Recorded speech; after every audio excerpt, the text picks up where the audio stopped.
everyone. This is Sunny Mom in Florida. We have a beautiful day here. I hope you're having a beautiful day and that everything is going well. I wanted to talk a little bit today on how to make and keep your marriage strong.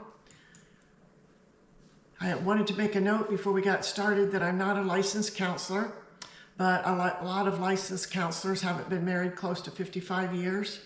And it's a lot easier to talk about making a marriage work than it is to actually make it work.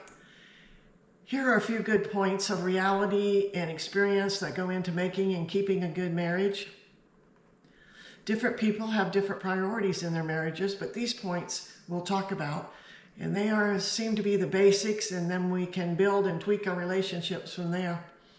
I think number one is to respect each other and minimize their weaknesses.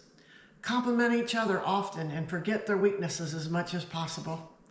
As you practice this technique, it's easier to let their weaknesses go and not dwell on them so much, unless it's something serious that needs to be addressed. Do not get into the thick of thin things.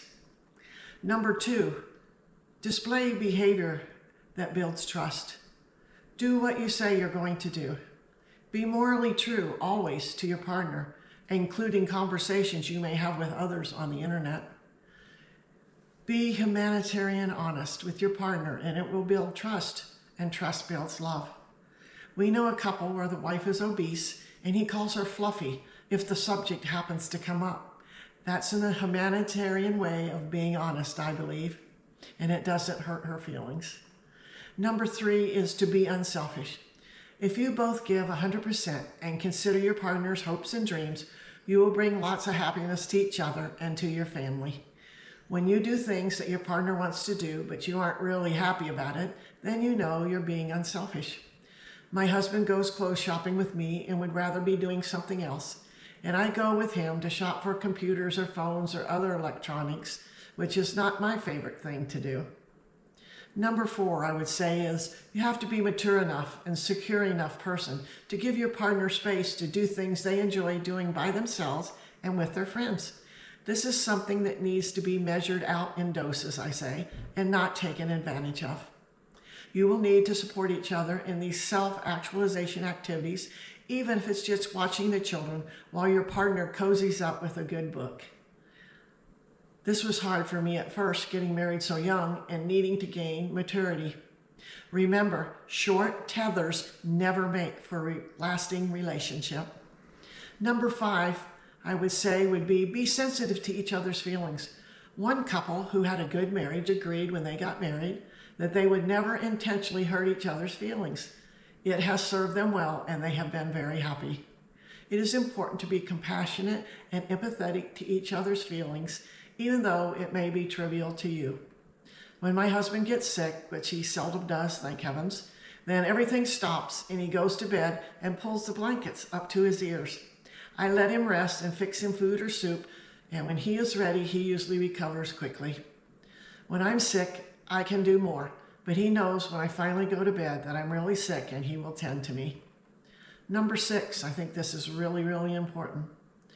Wear different hats at different times, I say. What I mean by this is something you have to be a mother, and sometimes you have to be a father. And you need to prioritize being a wife or a husband at other times. You can't be one all the time to have a good marriage. Being a woman and talking to other women, I have often seen that after these women got divorced, they realized they were just being a mother all the time and not doing things to be a wife and stay attractive to their husbands. Women can get caught up in serving their children all the time and neglect their husbands, and husbands can get caught up working too much and not spending enough time and attention on their wife. Over many years, I have seen this as one of the major causes for divorce of people close to me that I know of. One couple I know with a good marriage met for lunch at a restaurant a couple times a week.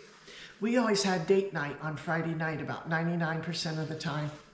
My husband was in such a good mood when he got home from work on Friday because he knew that we would have some time together. Sometimes we would rent a nice hotel room and spend time in the spa, and then we would go to dinner and talk some more. Then have a good time together in a fun, different scenario. Don't let the spark go out of your relationship. Nowadays, we can go out and have a good time with dinner and dancing and whatever we want because we do not have children at home. If you have children, spend the money on a sitter and go out and spend time together. It's a good investment. Realize your marriage will not be perfect. Nobody has a perfect marriage. You just have to work on it each day and have a commitment to having a good marriage. Enjoy every good moment together. And if times get tough, tie a knot and hang on and you will get through it. There are 100 more things we could talk about on this subject, and we will in the future in another video. Think about what has been said today and evaluate where you're individually at and proceed from there forth. We'll talk again soon. Thank you. See you soon. Bye.